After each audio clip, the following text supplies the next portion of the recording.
Chris Walken, you've made, in this last couple of years, these two enormously successful films. I happen to have seen, you used to be a singer and dancer, didn't you? I did. That's a long time ago. You must be old. As we near the 40th anniversary of Natalie Wood's mysterious death off the coast of Catalina Island, few Hollywood mysteries are more enduring or heartbreaking. Her death has been the subject of tabloid speculation, TV specials, and books that explore whether she was the victim of a homicide. Though an accidental drowning seems plausible, nagging questions remain. What truly happened to Natalie Wood? And how did she end up dead? Join us as Christopher Walken finally breaks his silence on Natalie Wood's death, leaving the world shocked. Natalie Wood was born Natalie Zakharenko on July 20, 1938, in San Francisco to Maria Zudilova and Nicholas Zakharenko. Her mother, also known as Mary Marie and Musia, came from Barnaul, where her family owned soap and candle factories. After the Russian Civil War, her family fled to China and settled in Harbin as refugees. Maria was married to Armenian mechanic Alexander Tolochin from 1925 to 1936. They had a daughter, Olga, and moved to the U.S. in 1930, divorcing 6 years later. Wood's father, Nicholas, was a carpenter from Ussurisk. His father worked at a chocolate factory and fought against the Bolsheviks, dying in Vladivostok during the Civil War. After his death, Nicholas's widow and 3 sons fled to Shanghai, then moved to Vancouver, and finally settled in the U.S. by 1933.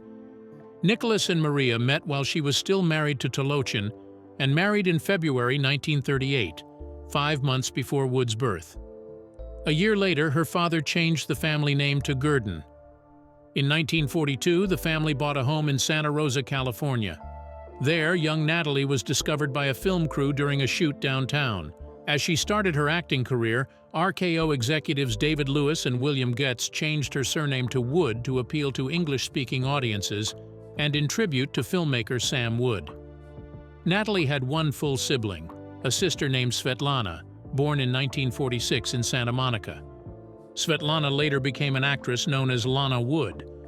Natalie Wood made her first appearance on screen at just 4 years old in the March 1943 release of The Moon is Down, based on John Steinbeck's novel. Shortly after, she appeared in a brief 15-second scene in the 1943 film Happy Land. Despite these small parts, she quickly caught the eye of director Irving Pichel, who directed both films. Pichel maintained contact with Wood's family for 2 years, keeping them informed of potential roles for Natalie. Eventually, he urged Wood's mother to bring her to Los Angeles for a screen test. Her mother was so excited by this opportunity that she moved the entire family to Los Angeles, despite her husband's reluctance. Wood's father's objections were overridden by his wife's determination to make Natalie a star. At the age of 7, Wood landed the role of a Post, World War II German orphan in Tomorrow is Forever, released in 1946, opposite Orson Welles and Claudette Colbert. During filming, when Wood had difficulty crying on cue, her mother tore a butterfly to pieces in front of her to provoke the necessary tears. Welles later praised Wood as a natural talent, saying she was so good it was terrifying and noting that Natalie didn't act from the script. She acted from the heart. Following this success, Wood continued to work with Pichel, starring in The Bride Wore Boots. She then joined 20th Century Fox, where she played Gene Tierney's daughter in the 1947 film The Ghost and Mrs. Muir.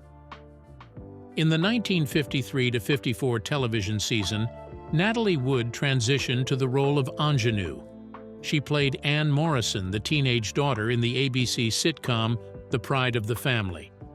She also appeared as a teenager in various TV episodes including The Pepsi-Cola Playhouse, Public Defender, and General Electric Theater, where she described the episode Carnival as one of the best things she ever did. Her early film roles included The Silver Chalice in 1954 and One Desire in 1955. At 16, Wood made a significant leap from child star to ingenue by co-starring with James Dean and Sal Mineo in Rebel Without a Cause in 1955, directed by Nicholas Ray. This role earned her an Academy Award nomination for Best Supporting Actress and was the first project she chose on her own, against her parents' wishes. She continued to appear in TV anthology shows, and landed major roles in films like John Ford's The Searchers and A Cry in the Night, both in 1956. After graduating from Van Nuys High School in 1956, Wood signed with Warner Brothers and was cast in numerous girlfriend roles, which she found unsatisfying. The studio paired her with Tab Hunter in The Burning Hills and The Girl He Left Behind, both in 1956, and later with Ephraim Zimbalist Jr. in Bombers B-52 in 1957. Wood then took on a prestigious lead role in Marjorie Morningstar in 1958, portraying a young Jewish girl in New York City struggling with her family's social and religious expectations while seeking her own identity. Critics noted Natalie Wood's evolving acting style across roles like Rebel, The Searchers, and Marjorie Morningstar, highlighting her shift from childlike sweetness to a restlessness symbolic of the 1950s. After starring with Frank Sinatra in Kings Go Forth, Wood encountered career setbacks, including a suspension by Warner Brothers. Viewing A Streetcar Named Desire transformed Wood's approach to acting, influencing her portrayal of characters exploring vulnerability. Despite criticism, Elia Kazan recognized Wood's potential and cast her in Splendor in the Grass, sparking a resurgence in her career. Kazan appreciated Wood's depth, selecting her for roles that balanced innocence with underlying sensuality, enabling her to move beyond earlier roles and embrace more intricate characters.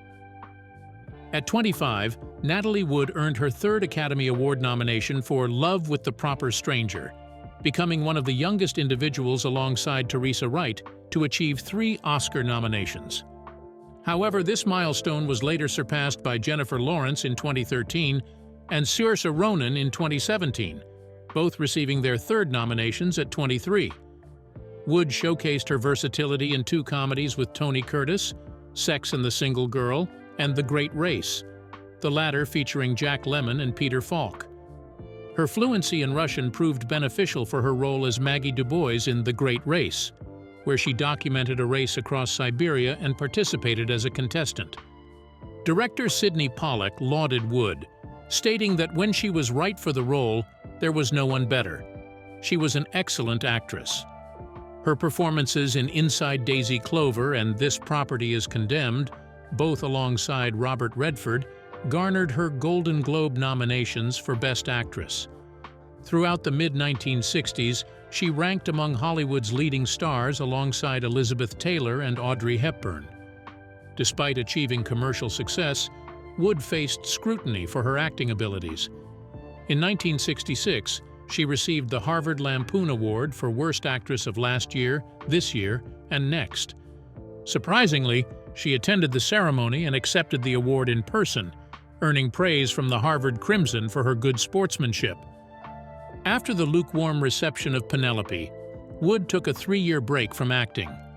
She attributed the film's troubled production as a source of distress, recounting physical and emotional challenges during filming.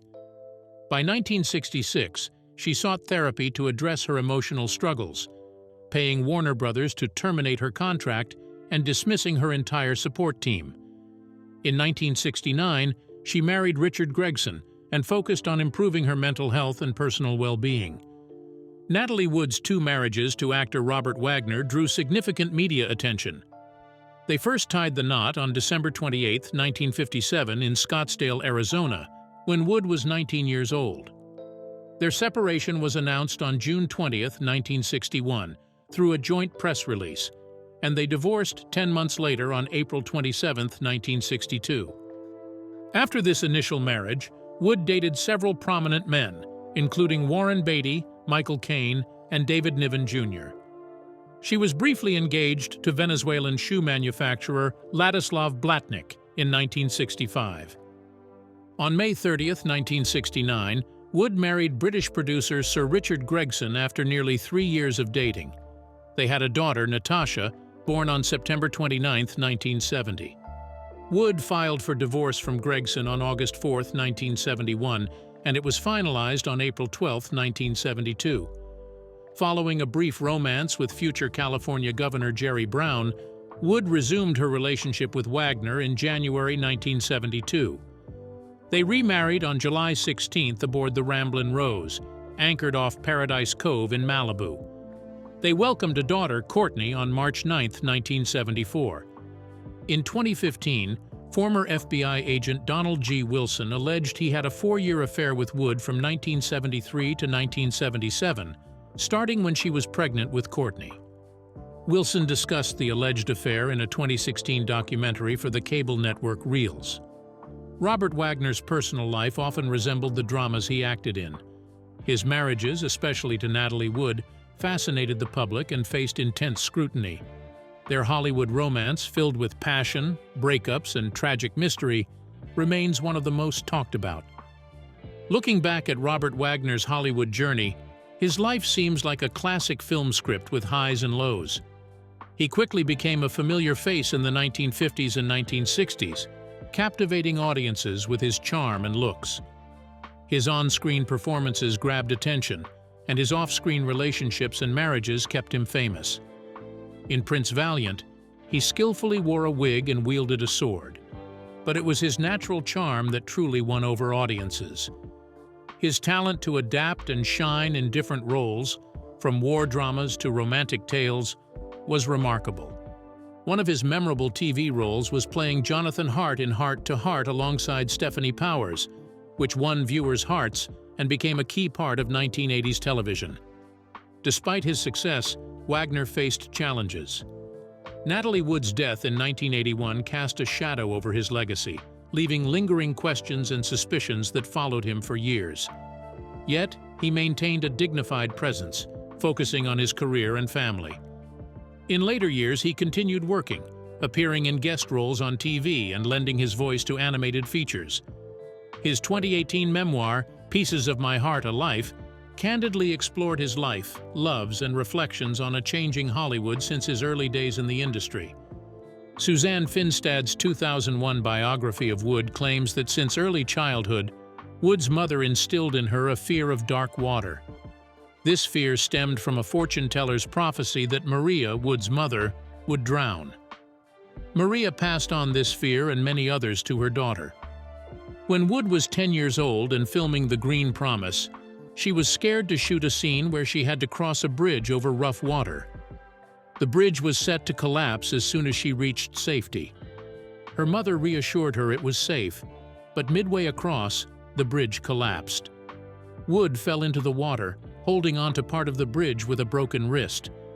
Director William D. Russell shouted, "Keep the cameras rolling," while the frightened child struggled in the water. This incident intensified her fear of water. Family and friends remembered she was scared to wash her hair and had nightmares about drowning. At 14, due to a sudden script change, Wood faced a choice: jump off the back of a boat or lose her role in The Star with Bette Davis. She jumped and immediately became hysterical. Finstad's persistent focus on these and other aspects of Wood's childhood supports her argument that Wood's mother played a significant role in shaping her daughter's life. Maria turned Natasha Zakharenko into the famous actress Natalie Wood by filling her head with both dreams and fears. When Natalie Wood started acting at a young age, she had to do her schooling on the movie sets where she worked under California's law for child actors.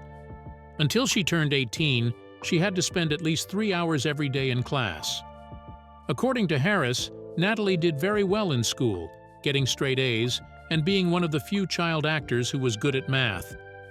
Director Joseph L. Mankiewicz, who worked with her on The Ghost and Mrs. Muir in 1947, said, "In all my years in the business, I never met a smarter kid."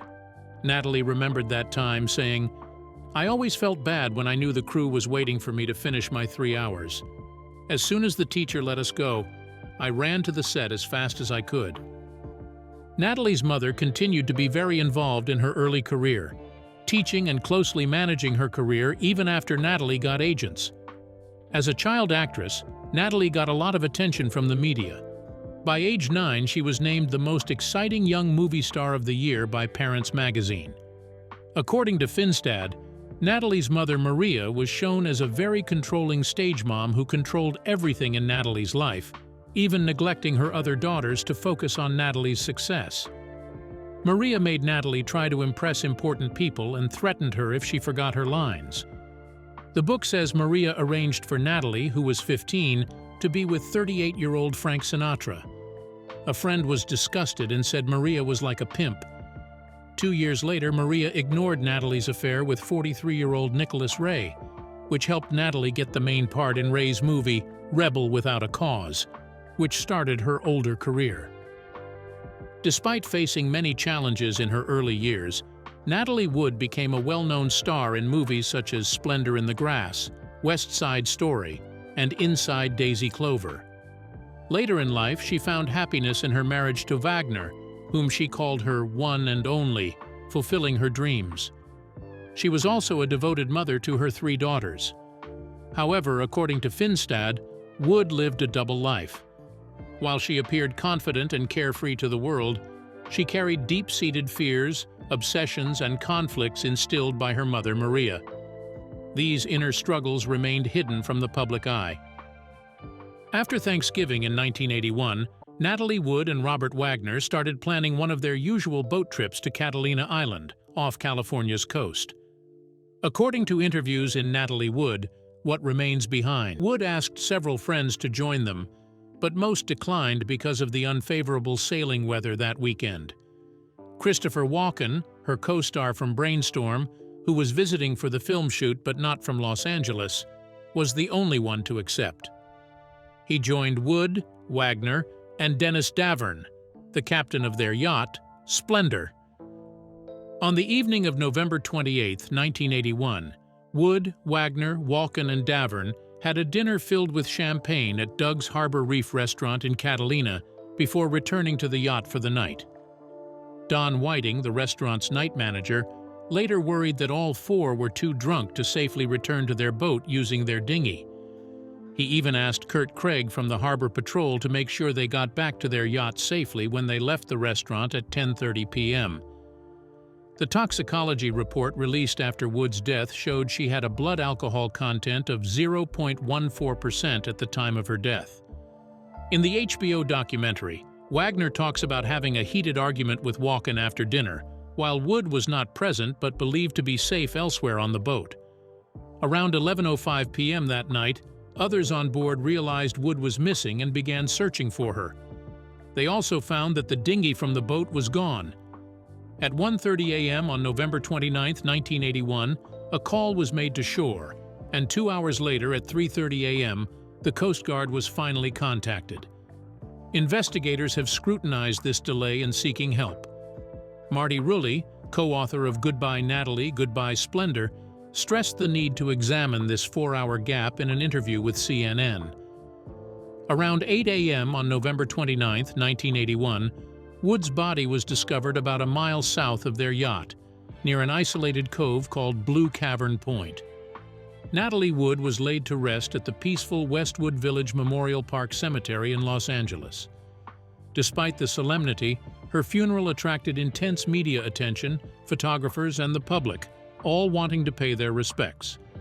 However, strict rules meant all attendees had to stay outside the cemetery walls. The gathering drew many Hollywood luminaries from the golden era, highlighting Wood's deep impact on the industry. Among them were stars like Frank Sinatra, Elizabeth Taylor, Fred Astaire, Rock Hudson, David Niven, Gregory Peck, Gene Kelly, and Elia Kazan. Notably, Laurence Olivier made a special trip from London to attend the service and honor the late actress. Christopher Walken found himself involved in the enduring mysteries of Natalie Wood's death. On the tragic night of November 28, 1981, he was aboard the yacht Splendor with Wood and her husband Robert Wagner, along with the yacht's captain Dennis Davern, for a weekend trip to Santa Catalina Island. The evening unfolded with heavy drinking and a heated argument between Wagner and Wood, with Walken caught in the middle of their escalating tensions. Walken has chosen to remain mostly quiet about the events of that night, contributing to speculation and fascination over the years.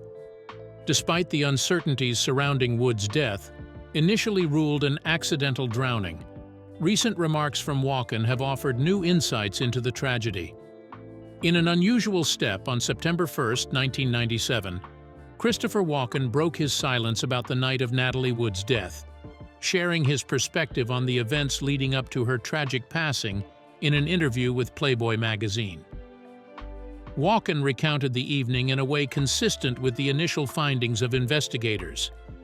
In his interview, as reported by The Hollywood Reporter, Walken talked about the night of Wood's death.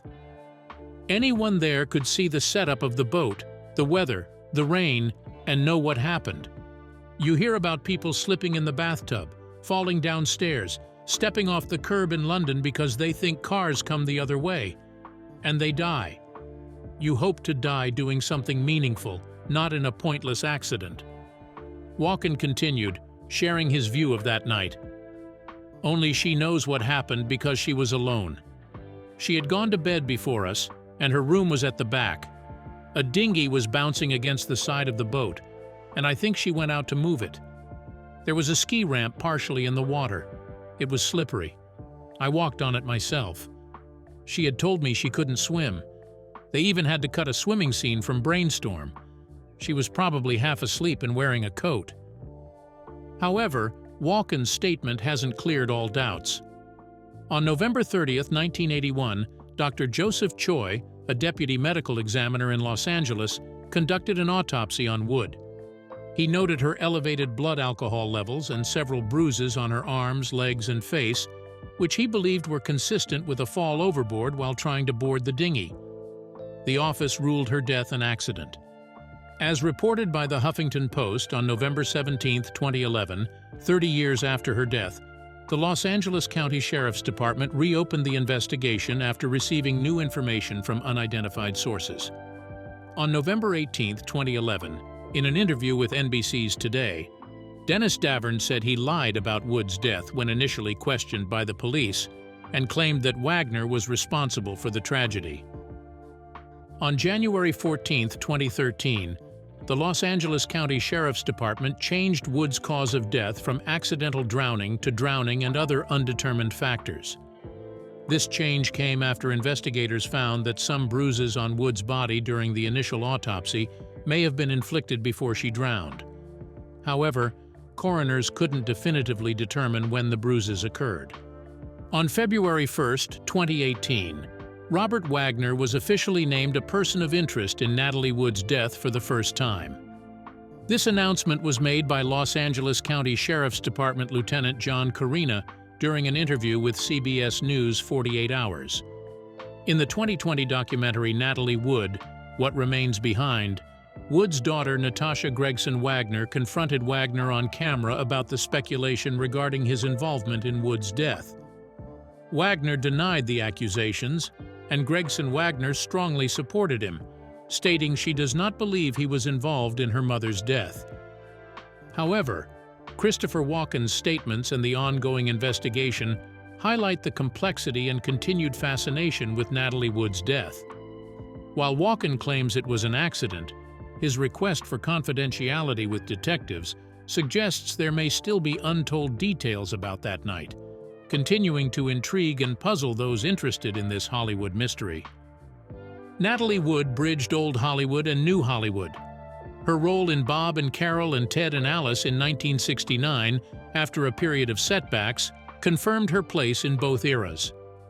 Wood also found success on television, winning a Golden Globe for the miniseries From Here to Eternity in 1979.